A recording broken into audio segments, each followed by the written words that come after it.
Saul, and my last name is Rozen, Rozen, And when were you born? and October 30th, 1928. Okay, and where were you born? Lodge. Okay, and that's in Poland. Yeah. And what were your parents' names? Ephraim was my father's name, Rosen, and my mother's name was Malka. And did you have siblings? Yeah, my brother was 2 years older than me. His name was Mordechai, and my sister, who was 6. And that's the one in the picture. So that's how we got the picture. This is how we. And your sister, when you were born, so it was your brother's 2 years older than you. And I was 11 and she was 6. Okay, so. Actually that's 1939 when the Germans crossed the border into Poland. There wasn't any fighting because the Poles gave up, and Okay. that was it. All right, so we're going to start now. I'm going to start now with this is your story, this is your life, and I actually want to know what your childhood was like, what your family was like. Well, first, in 1939, when the Germans came, and naturally we were outside watching the march in and everything else, and the lodge and everything. And in the beginning, everything was fine. We lived in a small little house outside, but after a while, the Germans started moving the people in as what they call the ghetto.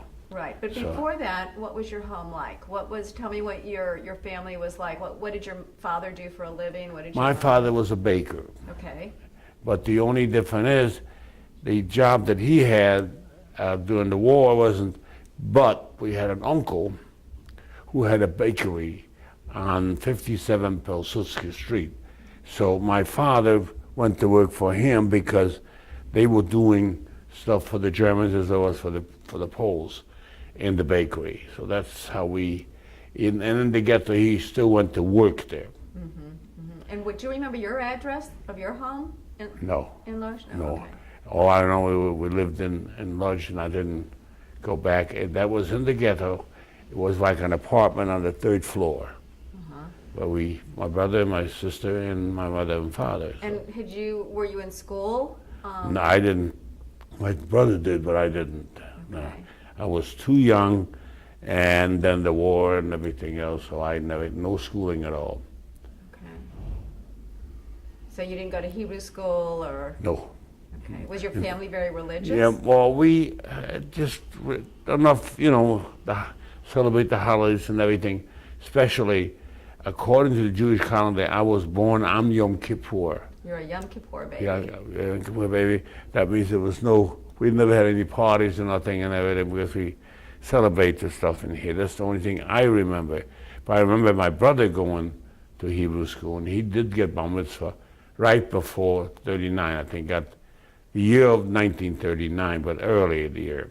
So he was 13, and I was only 11. So you were kind of a carefree kid, having a good life? oh, well, it's normal life, We are thinking my mother babied me a little bit because she said I was going to be a rabbi, but I turned out to be too much of a goy after the war. So, yeah, but that's how all the things started. But like I said, this living in the ghetto, I don't remember other than that my father provided a lot because being a baker and being in the bakery, so things were a little easier for us. So as a child, did you understand what was happening? No, not at all. Like I say, the only thing is, I happen to be a big husky kid, so this time, when the Germans decided this time to eliminate the ghetto and go to Auschwitz, when we got to Auschwitz, my brother and I looked like them, pretty, as you can see from the picture, good size, and then my father. So they wanted to get work out of us. So that's the only separation. That's when we left our mother and our sister and said goodbye, and that was it. So you went from your home with your mom and dad and Yeah. brother and sister. They moved you into the ghetto. Yes. And when you moved into the ghetto, you still, you know, you were a kid and there's lots of people Yeah, and yes. you're going to the bakery Yes. and still not a clue what's going to happen. No. So is that when you first understood, was when they liquidated it? We, like I say, we didn't do nothing. We just didn't bother, you know. What we should have, but we didn't. We tried to maybe outlive the Germans. That's the whole thing, and hope everything. But the Poles were not much better than the Germans.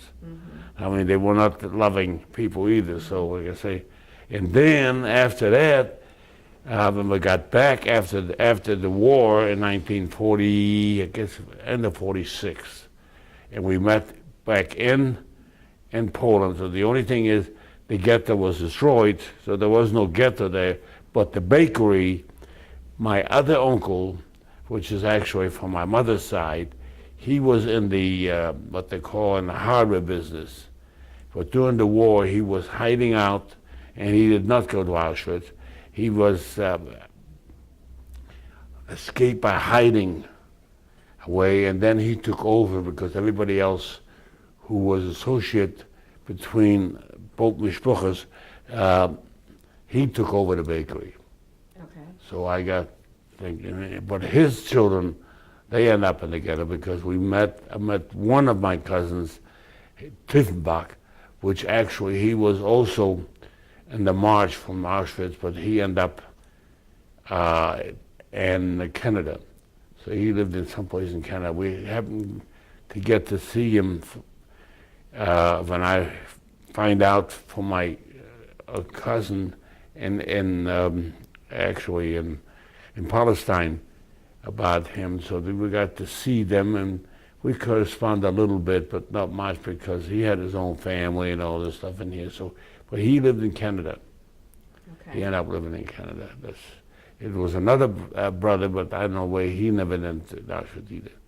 So a lot of people who had money were able to not.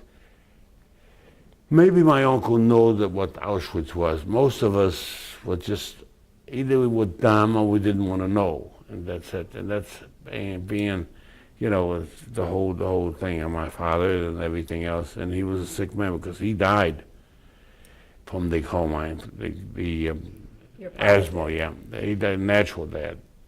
So were your grandparents around when you were growing up? No, they were. They were there, but we never got to see him. He was still too young and everything else. But we saw some pictures of him, but that's about it. Right, but No. you had, your mother and father had brothers and sisters, Yes, so there were aunts and yes, uncles yeah, around. yeah. And Oh, yeah, it was cousins. about it. Like I said, this is all there was uncles. This uncle. Right. And would you say that that your family did pretty well financially? Or? Well, workers. My dad was a very hard worker, and the bakery, and I started learning a little bit, especially when we end up in Salzheim and what they call gathering after the war.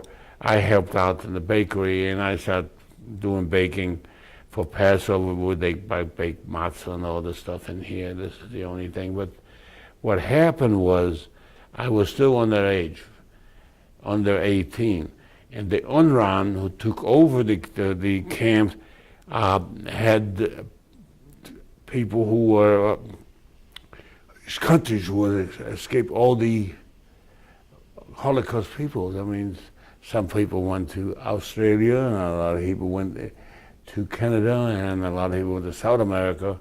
And in the end, find out that my brother always wanted to get, he was more or less a patriot. He wanted to get even. And we almost got in trouble by he's trying to get even because somebody made a remark in Germany that we were coming from Poland back to Germany, and actually in the capital was in Germany, in the bar. So it was something. Somebody made the remark, and my brother picked up the stool from the thing and hit him over the head, and I then killed him. So we got the groups that we all were together, maybe 6 or 7 of us, we all got arrested.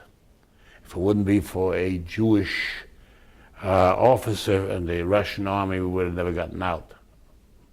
So he got us out because of the thing in here, because we had no identification. The only thing we got around is because we were tattooed. As you know, I still have mine. So we got everything free. Anything you want to go on, any bus you go on, they'll let you go, because it was trying to, be more complimentary. The Germans were, when they were occupying Poland. Before that, it was only the Poles. So that's the only thing with that identification. So we got out of that, and finally we end up in Salzburg. From there, my brother and his group, they were going to Palestine, so they were leaving. They went to from the group there, or to a port city in France, and from there they took the boat, and the boat got stopped by the English people, and they end up actually in Cyprus. 6 weeks in Cyprus. So you're just a young man when all of this. So really, Yeah. you grew up. Your childhood was in the ghetto.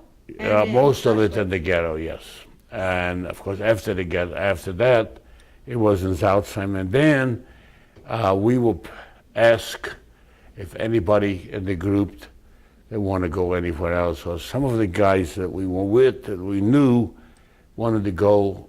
They were here to go into America, so they talked me into it to go. I had no relatives anywhere other than in Palestine. Because you didn't want to go with your brother? Well, my brother was in a different camp already. He was actually he was in Bavaria, further east in Germany. So I didn't from Auschwitz. The groups were separated. The Russian were chasing them one way and the American the other way. So the Germans got very, very thing, and then we were in a city, I think in Czechoslovakia, right on the border, Czechoslovakia and Hungary and everything, and there was a camp there. But when the Germans came, they left, so we were free, and a lot of it got liberated by the Americans, and a bunch of groups we got rid of it by the Russians. So from there, we got to get home, because I told my brother and I that once the war for us, the war wasn't over, but as far as the Germany, so he and we end up meeting in Lodz. That's when I got to see my brother afterward, my cousins and everything. But it got after a few months, Stalin wanted to revenge Germany, so he was going to take over Poland. So we got together, the whole group, and see what we should get out of Poland, because Russians were just as bad, the Poles were just as bad than the Germans. So we had to go back in order from the Germany, we figured we'd be in an assembly somewhere where other people would want us. Well, we couldn't do anything. So we were. Okay. And you didn't want to go to Palestine like your brother did? No. Okay. No. Okay. Well, I didn't know that. I know that he, from that Salzheim thing, he was out with the group, as you can see in the picture and everything.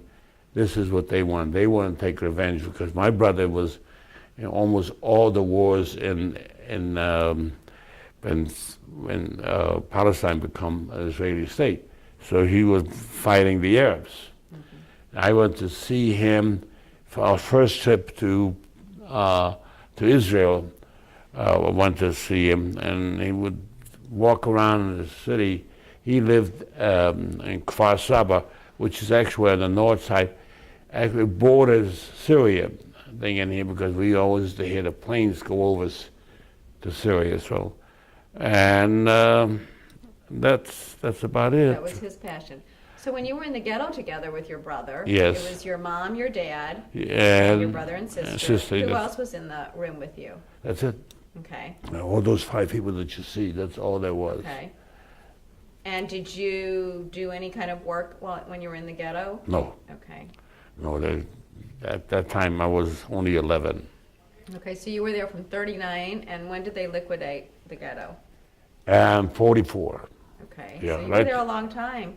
Yeah, we were there quite a bit, yeah, almost 4 years after the war. And like I say, my father worked and he would bring home bread and all this stuff in here. So we were provided a little bit better than anybody else because he was a baker. And that's all I know. That Right, so you thought you'd outlive the Germans, the war. that's it, and everything would be bad to say, but never did. Because it's hard, that's all you can think, Right, you know. sure. So tell me the day that you were liquidated, the ghetto was liquidated. Well, the next day we boarded the train. And when you boarded the train, were you with your mother and your Yeah, sister? we actually were in the same, they were all actually the one seating thing, it was more or less the kettle type thing, so we were all together. And when we got to Auschwitz, this is when they get us into camp, and then we got separated. They separated us. Okay, so you get off of the cattle car. Yeah. Did you have any idea No. where you were going? No. A little bit after we were in camp a couple of days, that we realized when we got tattooed and everything else, that what was going on, that chimney that was burning, was liquidation, which actually. So you get off the train. Yes. And were you told to go one way? Well, all Germans. Okay. Germans and whatever helps they got from the Poles. But that's it. Tell us where to go and everything. And then we got in. We all got in the camp. My brother and I and my father, we all went on the outside. We all were together until we went to work the next 2 days. We all got to go to work outside Auschwitz. Was like, well, I don't know, maybe 20 miles or so. It was a coal mine. So that was the last time, though, that you saw your mom and your sister. The mornings that we got to Auschwitz and we got separated, they went one way and we went the other way. That was the last time. And did you know then, at that time? No. What had happened? Then we got, later on, rumors, somebody would tell us about the chimney, the stuff in here, and the people got liquidated there. Okay. And my mother could have saved herself if she let my sister go. Wouldn't do it, so that's how she got. So those are the two that were cremated. The rest of it ended up working, and then we got celebrated after in 44. In the salt mine. So you worked in the salt mine. You and your dad and your brother stay together in the salt mine? No, we separate barracks and everything. Oh yeah, they have it. The workers were working, and well, most of those camps were a lot of what they call agitators, guys like Pakistan, people who were against the government of Poland, against the German, whatever. So they were actually political prisoners. It's one thing, 90% of all the prisons were all political prisoners.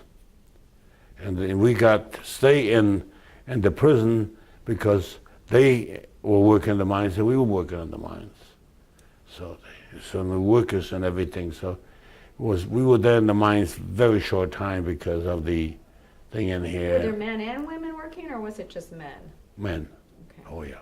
In fact, separate men and women right away. The barracks in Auschwitz was separated too.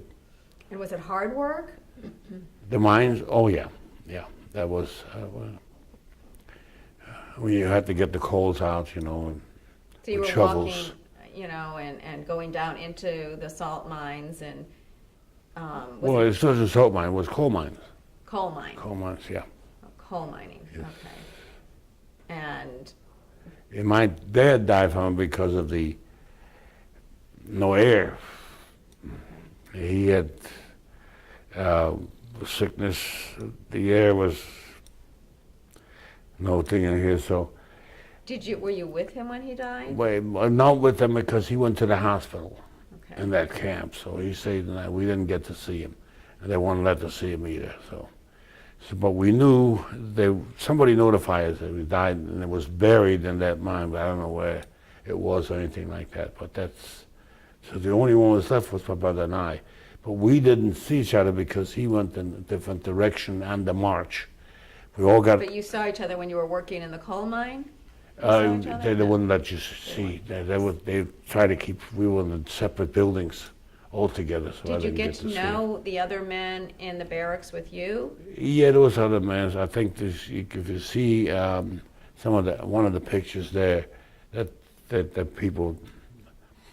But I don't know who they were or anything. But I know one thing: there was a lot. Most of them were political prisoners. So. And do you feel like you helped each other in the barracks, or was it? No. But the only thing I say, most people died of hunger and all this stuff in here. It was very brutal, very, very brutal. And how do you feel like you kept going? Well, we were young, and the reason going, we were hoping someday we're going to be liberated. And we felt the liberation was coming because the shooting, the guns were there, so the pressure was on because all that area of Europe, the eastern area which was Hungary, and there was 4 different sides in that whole area on that called the north side that was all coming in, but the other side was the Americans, and that was the other way to liberate that. This is where the big push was. Did you also feel like you would see your mother again? That if you survived, you'd get to see her again? Well, we didn't know what was until we get to the camp. It was too late, because had we known earlier, I think you probably would have done what happened in the Warsaw Ghetto. There was a lot of uprising. He probably would have been too, but no, we were kept pretty much isolated and very little information. But we didn't get until we got to Auschwitz.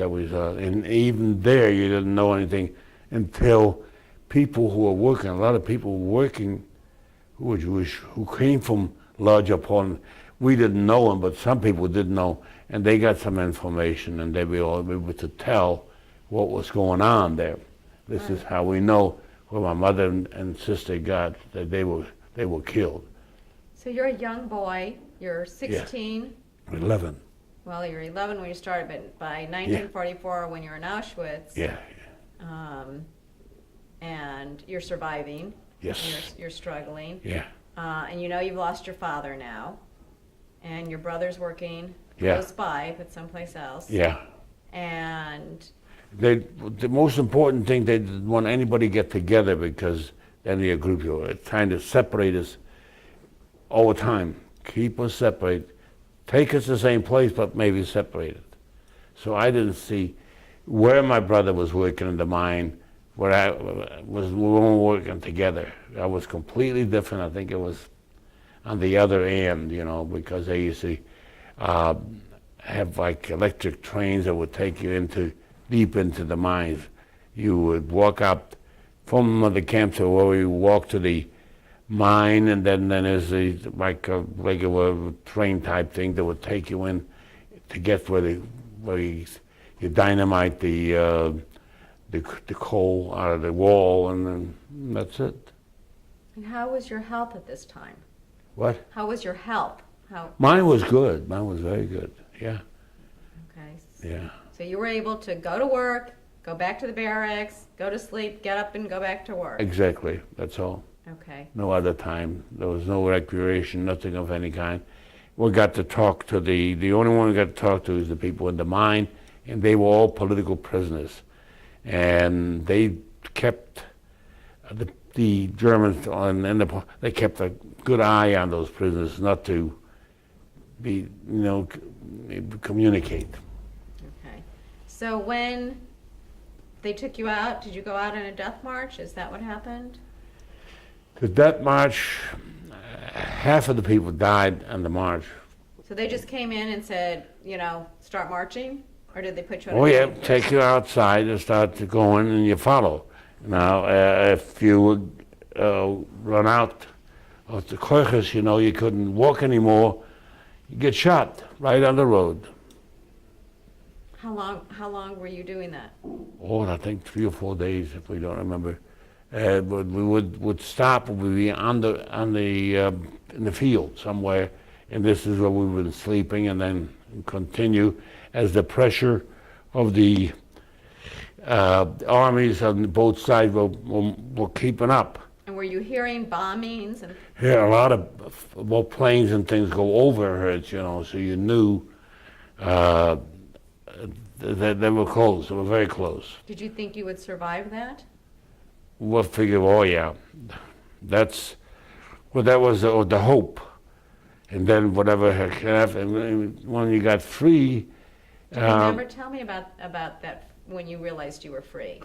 Well, being afraid is like I say, fear of dying, but you always want to fight it to live on. So as you're walking, was in the Russian army Yeah. liberated you? The most of it came by cars, afterwards, and then we were put in like I say, in housing. Well, did you see them marching in? Were there tanks? No, they Were came with. No, we didn't see the tanks. We only saw the marching of the Russians, but a lot of it came like Jeep type vehicles, So you're standing by the side of the road, and And did the they were- German yeah, guards whatever. run away? Well, we got to a camp someplace in not Poison. I think it was definitely Hungary, with barracks and everything. That regular barracks, and they put us up there for a while until the Russians got closer and closer. They didn't want to capture us because they would tell them so. That's when we were put into marching Okay. further, and then with this, the day we got celebrated, there was just joy. That's all, especially the older people. I mean, there's a lot of old in the 50s and 60s Do you and know all how that. many people were in that march with you? Do you have any idea how many? No, Do you remember the date? No. In April? no. Everybody was trying, especially either they wouldn't let you help any. If anybody got sick in here, you wouldn't let you help them. So they keep on going, and if they couldn't go anywhere, you got shot. And you want to stay away from them because you will be shot too. So you know what the consequences were. And were you ever in a situation where you thought you might die, where someone was going to do something to you? Always in that situation. Ever since we left the ghetto, we were actually in the war. The only difference was we weren't fighting, but the people who were fighting were the British, the Americans, and the Russians. Those are the things, and that was all Europe, all over Europe, and everybody was trying to. The Germans and Right, everything else. And I know that in Auschwitz and at the coal mine, they would just shoot people. That's all. I mean, the Germans were not. See, all the stuff in here, whatever happened, a lot of it was the Polish were telling the Germans anyway, they knew the families of the people they were putting in the ghetto. So that was governed by the people. So this thing in here. So every so often we would get pretty scared from the people. Okay. Yeah. So when the Russians liberated you, Yes. at that moment, what was your feeling? Fine. Always people around us, maybe 4 or 5 different people, some young girls and anything. And from there, you were on your own. You can get on the train, you can get on the bus. You didn't need money because all you had to do is show them your thing in here, then you know who you were. There's no identification, nothing. They took everything away. So you get to go because now the places the Russians has to occupying the cities. So they were in control. The Germans were being pushed out. So and they got the word about the Holocaust. They got all the word. So this is how we got. And there was a lot of Jewish officers in the Russian army that knew and could speak to us, you know. And like I say, there's one officer, Russian officer, that will end up in jail. He's got us always out of jail because we would have been, you know, after all, you got to police the area. So, right, so you're liberated, and you don't know if anyone in your family has survived. Right. You don't have a clue. Well, we said we're going to meet in Lodge, and that's the only thing I met. So you went to Lodge? Yeah. Okay. My brother came a couple of days after I did. Okay. Well, I know where, remembering the street was 57 Pilsudska in the heart of Lodge, and this is where the bakery was, and this is where my uncle was. My father was there, so I didn't think so. That was it. And I know my mother and sister got cremated. So how did you decide you couldn't stay in Lodge? My brother and I, because we were getting pushed in the bakery from the Russians. You see, they got the Germans out, now they want to get the Poles out, and it was just as bad. The Russian was just as bad, policed everything. Was your home still there with all your belongings in your home? The ghetto was destroyed. Our home was destroyed when we were put in the ghetto. That was much earlier. So you had nothing left there? Nothing left to stay. And we got pretty frightened. So we we would get on trains in Lodge, go to Berlin. That's where we went from Berlin. We went from Berlin to Salzburg, which is Germany. This is where we were told this is where the people get together. I didn't find any. My brother and I, we were together already, back from Poland back to Germany. We wanted to get out of Poland. So we were fighting, not only the Germans were fighting, now the Russians. Because they confiscated the bakeries. There was no bakery no more. My uncle had to give it up, and the Russian took over that, so there's nothing for us, so we got out of Poland. Okay. This is what I remember. So my brother was telling me, he was the older one, so he was telling me what we're going to do.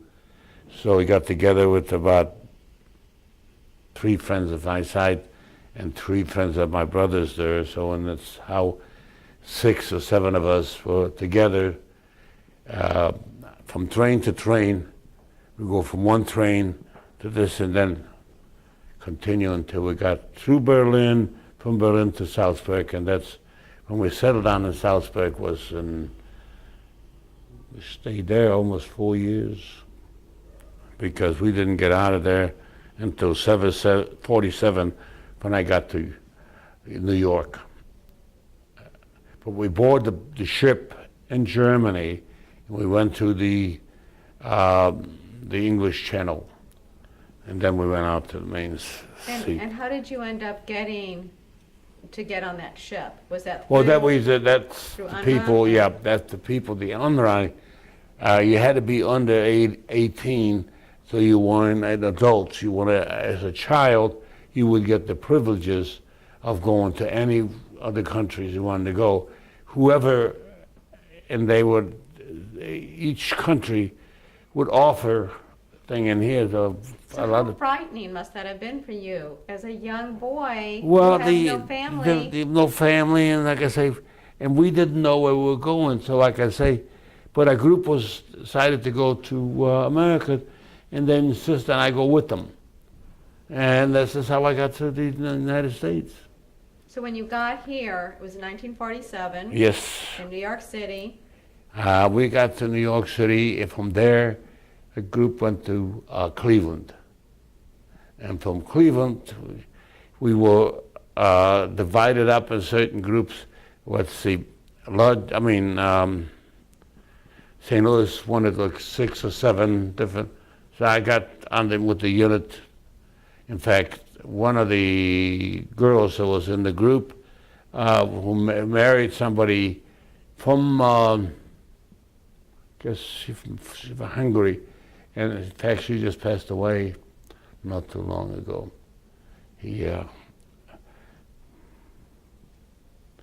But that's the only thing. Everything, this was by luck. Coming here was strictly by luck. And naturally, and the people that wanted me to come with them and everything else, they were the same way. They didn't know one from the other. And you stayed close with this group of people? Yeah, with some, not if some of them end up going back to New York because some of the people stayed in New York. A lot of people stayed in New York, and like I said, I didn't know St. Louis from anything else, but we couldn't stay in New York, so they didn't have room. So we went to Cleveland. We stayed overnight in Cleveland until we got the orders to go to St. Louis. And then what happened when you got here to St. Louis? Well, we got from St. Louis. We were to stay with the family. It was the Ehrlich family I stayed with in here. The first day I got here. Yeah. What was their name? Very, very nice. And like I say, this is how you met the people. This is how it was. Do you remember the name of the family that you stayed with? The Ehrlichs. The Ehrlichs. Yeah. Okay. And then I met up with my present wife because prior to that, she had an older sister who I married, the sister, but she died. She died in 1951. So, but Ruth, my present wife, was still single, so her parents liked me a lot, so they wanted me to stay in the family, so this is how I met. We just celebrated 60 years. You're a lucky man. Yeah, so like I say, we were lucky in a way, but it's always just a miracle and luck, that's it. But we didn't know anything at all, and we end up in here pretty well. I mean, work and everything, and first I started working was for a fellow by the name of Stein.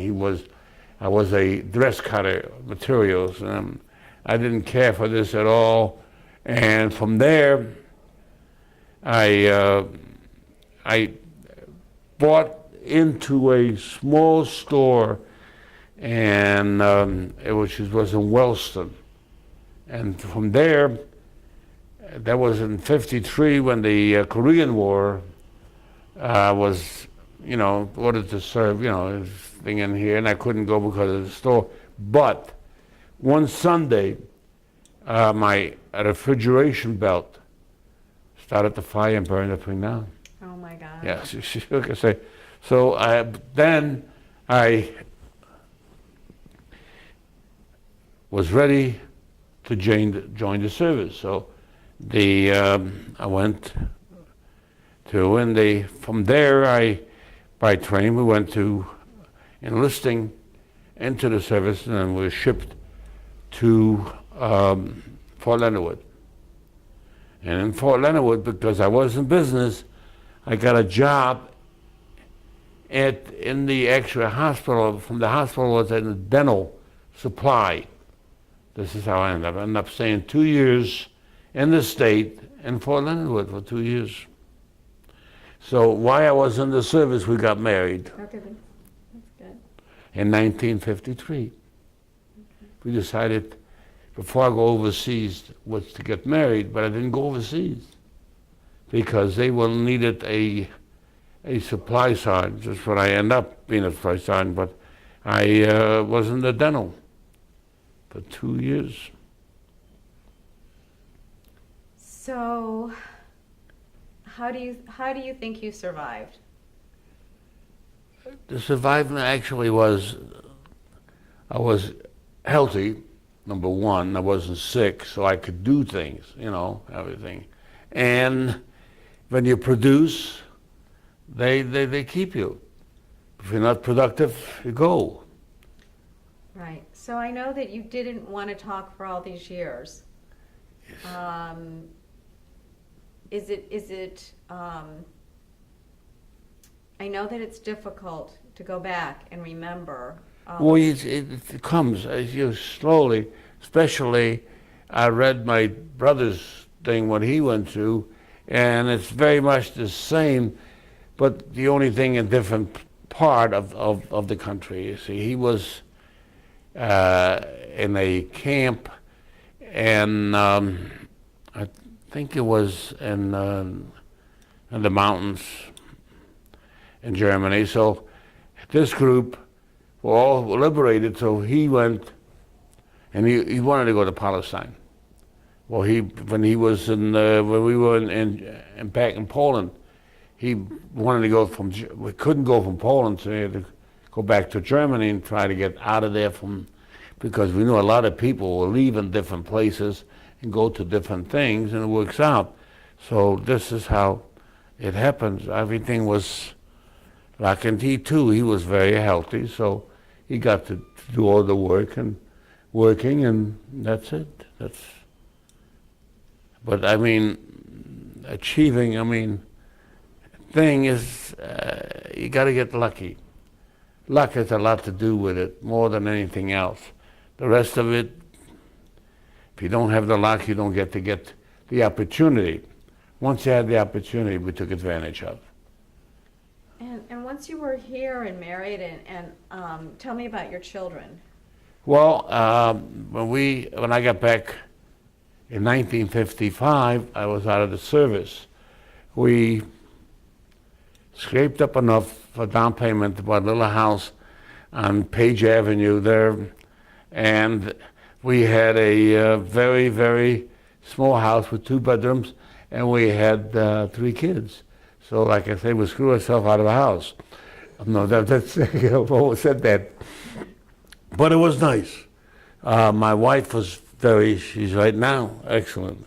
She's done things that no one else could ever do. Now I can't even drive because I lost my life from sickness now. So I'm trying to get back to driving, so I have to go probably, I wish I can get somewhere I can get helped out so I can, somebody get my driver's license back. But you have 3 children. Yeah. And how many grandchildren? 4. Okay. Yeah, each one got 2. My son did not marry, he's single. So I have 2 here and 2 in Texas, but they're all in school, so nobody's home. Do they ask about your experience? Well, they've always talked about it, and they got the impression there's no way am I ever gonna do this stuff in here, that I would unveil myself to the point of the stuff in here. So basically, I'm doing this, a lot of it for my kids too, for their memory and everything in here, because let's face it, it was there. Right. That's it. We didn't make it. They want to know about their Yeah, grandparents. that's exactly, and their that's parents. so. They didn't get that. Lately, I've been trying to think all the stuff that I went through in my sleep. Sometimes I wake up in the morning and think about when we were waiting on the sidewalk and the Germans were marching through Poland.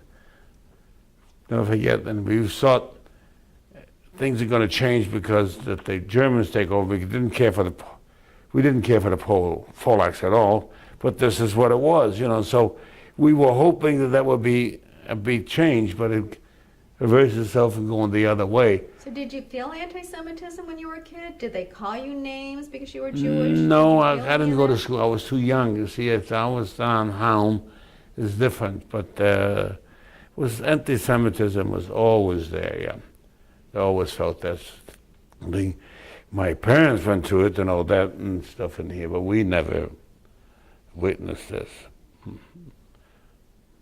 So your memories, your childhood. There was no childhood. Right. So everything was fixed. From there, we went right to the ghetto, and the ghetto was even worse. And then And then came Auschwitz, and after Auschwitz was the liberation, and the liberation was just as bad because we didn't know we had nobody to help us do anything. And when we got back to Poland, my uncle at the bakery, he was no help at all. Right.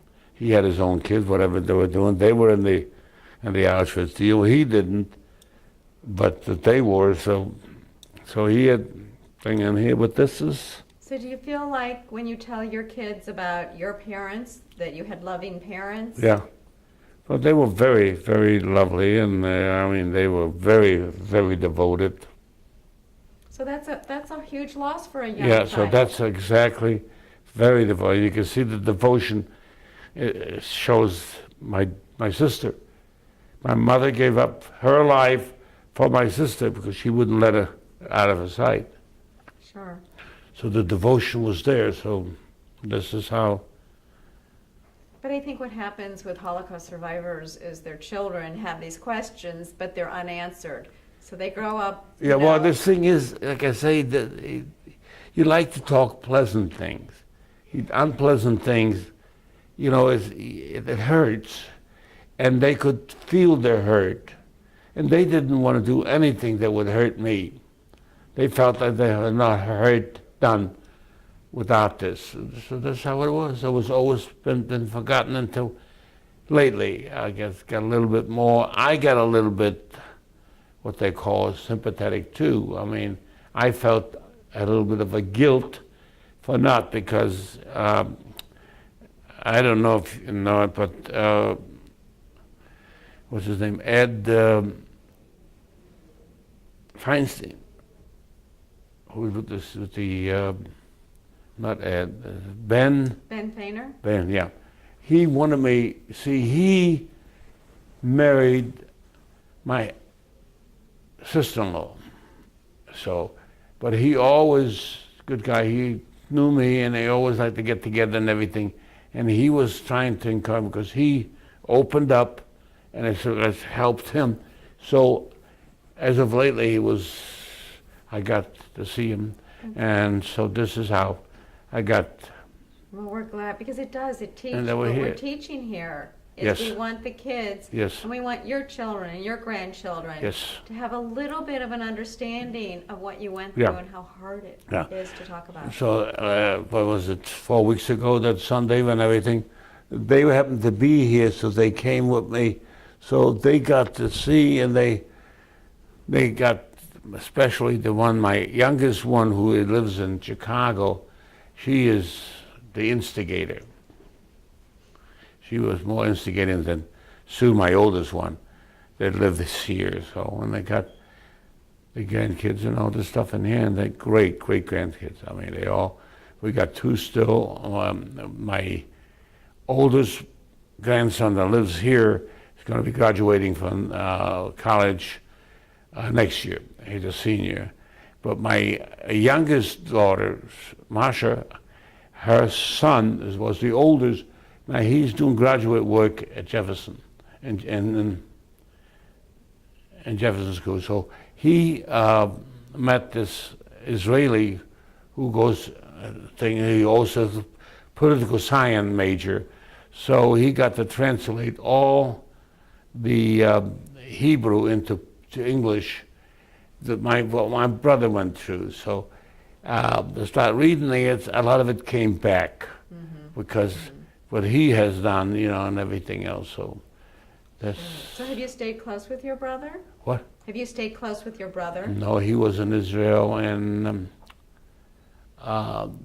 he was different. We were not the same. I was more family oriented. Where he was married 3 times, you know. Well, I think he, as you said, he wanted revenge. He was angry. Well, he was angry, and that's one thing. To get revenge, you have to be bitter, and what you do, you don't hurt anybody but yourself. But he couldn't be changed. And probably that's why you chose not to talk about it, because you weren't going to be like him. Exactly. Not all the people were bad in Germany. Not all the people were bad in Poland. There's good people everywhere. And you look at the good side and the bad side. But he was the other way. Like I say, he fought the Arabs. First time I met him, we stayed in the hotel overnight. So my brother was walking with us in Israel. He was carrying a 45 gun. I mean, anybody would make any kind of thing, he was ready to shoot. So he was in all the wars, the Israeli wars. This is what his thing is. But he was always different. So we were with different. The thing was, like I say, being in different countries too, in the family. But my kids got together with his kids. There was a little bit more cooperation from both sides, but still in all, there was a lot of hostility too. Sure. But now you're able to pass down to your children and your grandchildren Yes. these good feelings. that Yes, you it feels, right. feels much better, yes. Yes. And they'll know that you're at peace Yes. with what happened and you're okay. Even my granddaughter, who goes to school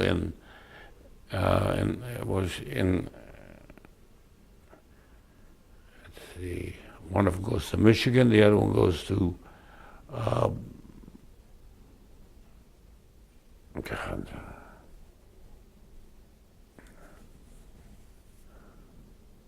Wisconsin. Okay. I got a call from her yesterday. She knew her mother told her that she's going to be here. That's Susan, the youngest, that she's going to be here. She would congratulate me for doing it for them. Yes. So it was very encouraging that they, even though they're away in school, they still feel a lot. So there's a lot You of do, because your pain is their pain. yeah. And like you were saying, you don't want to see them in pain. They don't want to see you in pain. That's exactly. But Now it's your story, it's your history, and it's yeah, also that's their it. history. That's the reason why I did it more for them, for my kids and their kids, because they wanted to know. And so this is why I'm here. Give me your children's names and your grandchildren's names. My children's name is, my oldest one is Sue, and Phil, my son, and Marsha. Those are the three. Their grandkids is Lauren and Jeff, as Susan's two kids, and Marsha's is David and Allison. Okay. Allison goes to Michigan. So if you had to tell them anything, to, advice, what has happened in your life, Yes. what would you tell them? Never to have hostility. Being mad, you don't hurt but yourself. And that is the most important thing.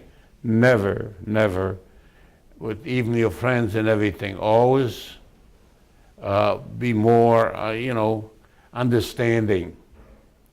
Because it's,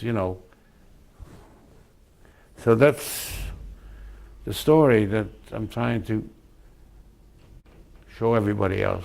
Never get mad at anybody, because all you do is destroy things. You don't, accomplish anything with it. So the idea is, regardless of race, regardless of thing, you got to have friendship and understand everybody. And don't feel the hostility. Don't try to get even. You never get even. No. And what you went through and your loss. Yes. What you lost was so personal for you. Yes. All these years. You kept it close. Yes. Because it's hard to understand. That's the whole thing. I could never. My wife understand it too. She also asked me to do this, and I always said no. It's just too hard, and because of it, we didn't do it. And now that we feel once we're open up, everything is different. It is, and Yes, you're it is. for children here at the museum to see a real Holocaust survivor and hear their story. Even you lighting the candle at Yom HaShoah was special, because you're saying, I survived, and this can never happen again. But I mean, Ben, I had a lot to do with it too. He opened up, and but he couldn't get across then when we were married with to my sister-in-law, and that's it, then the divorce and everything. But I see Ben off and on, and he always, whenever he sees me, he says, "When are you going to come?" Finally, when I left that Sunday, I told him I was going to be here. So Okay. he does a lot of work here. Yes. He's involved. And that's good. And I thank you. So now we have your story. Yes. And we know about your parents. Yes. And your sister and your brother. And we know what happened. And I really thank you for opening up. Is there anything else Okay. you'd like to tell me? Yeah, that's it. If I remember, like I said, there's a lot more things, but things are starting, as you reveal, it's starting to come back to you what had happened. I'll never forget that time when my brother hit the guy over the head for being mad, and we end up, the whole group end up in a, actually in a police station, and we were locked up. If it wouldn't be for that captain of the Russian, God knows what would have happened. So, how long did they keep you locked up? Overnight, that was Okay. it. He got us out right away because it was occupied by the Russians. See, the city, everything was occupied by the Russians. First was the Germans that had, but we were only overnight and then let it go, and that's it. Was it just a civilian that was in the bar? Well, somebody in the bar. We were all in the bar getting, he was old enough to get a beer. I didn't drink with anything. And somebody he probably got a drink free because it was, and some German made a remark, and this is what happened. That's all I can remember seeing it right now when we all got arrested, we got handcuffed and marched into a cell, and that's it. And I remember that they kept coming in and talked to us in Jewish. And we got to understand, he said, "Wait just a second," then got us out and we were loose. Yes.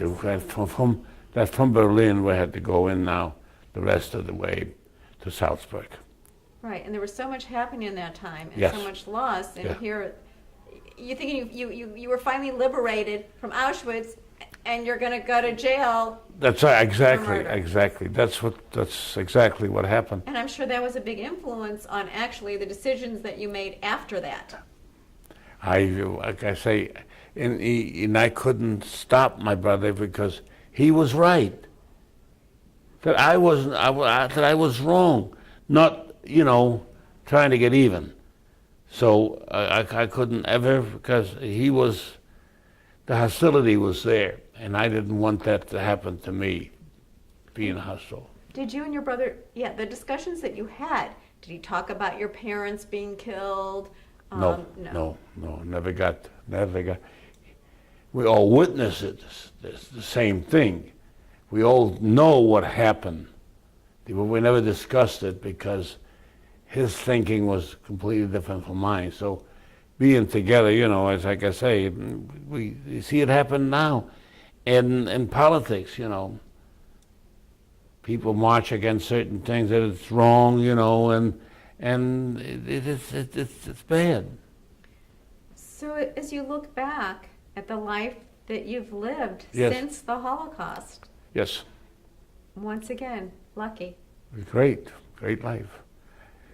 Like I say, once you find somebody be your partner for 60 years and put up with you, and you put up with the other, it's great. And then we got wonderful kids. Grandkids is just as nice. So we got a lot of benefit for that, to fight, to live. Yes, and that's what I think the message that you can give to the children Yes. coming through, the students, the whole world, Yes. is that they tried to kill you. They killed your mom and your dad and your Yes. brother and sister. But guess what? You lived a wonderful life, Yes, and you're showing the world, yes. There's a life back after Auschwitz and all this stuff in here that you cannot hate. Hate is bad. Yeah. I mean, you still have the numbers Oh, on your oh, yeah. phone? Do people ask you about them? The only thing is, sometimes I give blood, and you roll up your sleeve, and then the nurse, sometimes the nurse sees it.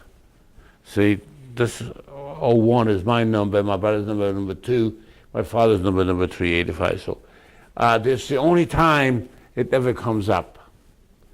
When you're outside in short sleeves, like when I got to the Holocaust, I met a lot of people who knew me, never thought associates, good friend. But we never advertised, I never advertised what I was doing. They may have known about it, but nobody's ever asked me, you know, to unveil and everything, so that's it. But most of the time is outsiders see this. And especially a nurse who sees it, and then probably into a few, so that's about it. Well, I know that your children and grandchildren are very proud of you. Very proud of you. And I'm proud of them.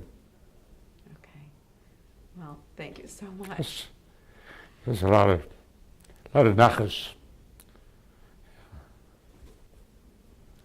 They all, like I say, my oldest one, who is going to be in politics because this is what he's doing, and now he's internship too in Georgetown.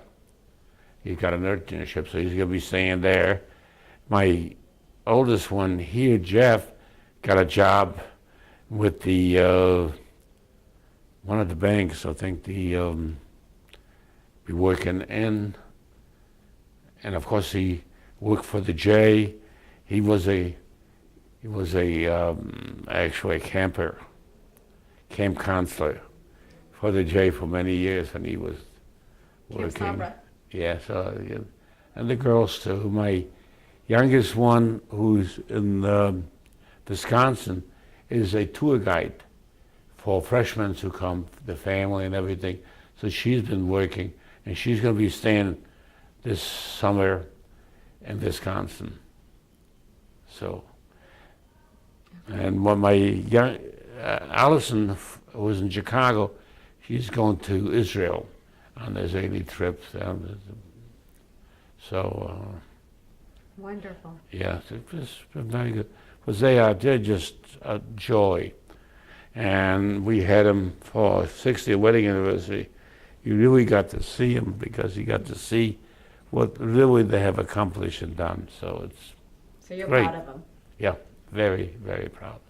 Okay, thank you. You're welcome. So we're going to take a tight shot of it. Right. Okay. But then you can explain how you got it and who's in it. Yes. Okay, whenever you're ready. Well, I got this from my, I had a uncle who was actually a Zionist who left Poland before the war, and he ended up in Palestine. At that time it was Palestine. So he and my brother migrated from Germany to Palestine. He got the picture of us because this is all picture, which he was the uncle who was my mother's brother. Okay, He and was then point out who's Yeah, who. my father naturally is over here from. This is my mother, Malcolm, and then my brother, Ephraim. This is me, and this is my sister, Esther. And this was the whole family, 5 people. And that was taken, what year do you figure that was taken? The picture was taken, had to be before the war because he was in Palestine. So that will be in 19. Well, you were about 6 or 7 there. Well, here, Yeah. I had to be in the early 40s, maybe 41. No, you. No, I'm 39, so that will have to be in 37, Okay. because he never got back to Lodge. He stayed in Palestine. So the pictures were taken, I would say, in the 30s. Okay. All right, and then let's see. I'm trying to figure out which picture comes next. This was outside, All of these? yeah. Okay. The one picture of me looks just like my son. Does it? Yeah. And about this thing in here, with the, I don't know if an interpretation. This was a picture of outside. Was like you would call like a liberation camp where refugees would get together, and this has always lived until we got to send to Right. So you left. different countries. Yeah. So you left after you found out you couldn't stay in Lodz. Yes. You went there. Yes. Until you got on the boat to come to Right. America. Yeah. My brother went on the boat, and from there in France, and he ended up in actually on this I have it here. on the boat there.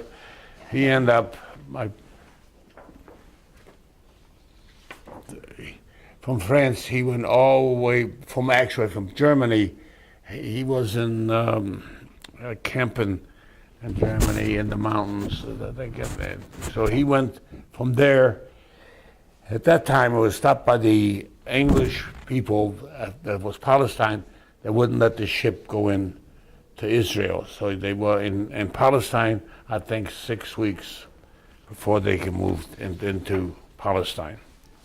See, I was back here. My friends took me in to go to America. See, there was a certain age, up to 18, you was like a single, no parents or nothing, you were able to. So we left there, picked up a ship, went to the English Channel, and then to America. I think it took 7 days. From there, we went in New York, we were transferred to Cleveland.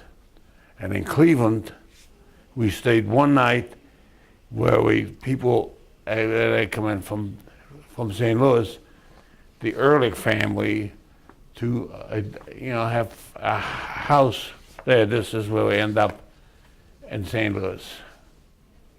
And like I said before, that's why I met my wife, and this is how we married in St. Louis.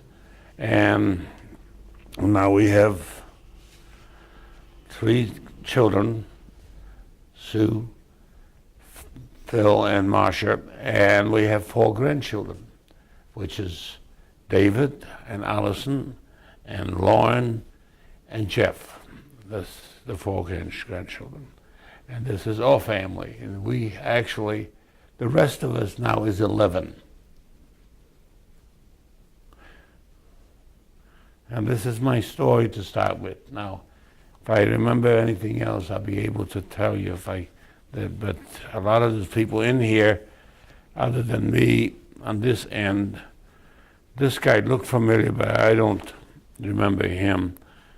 And of course, this is my brother, and this is his first wife. Oh, let me see. So which one's their brother? Hold it up. My brother's over on this end, Okay. and this is his wife.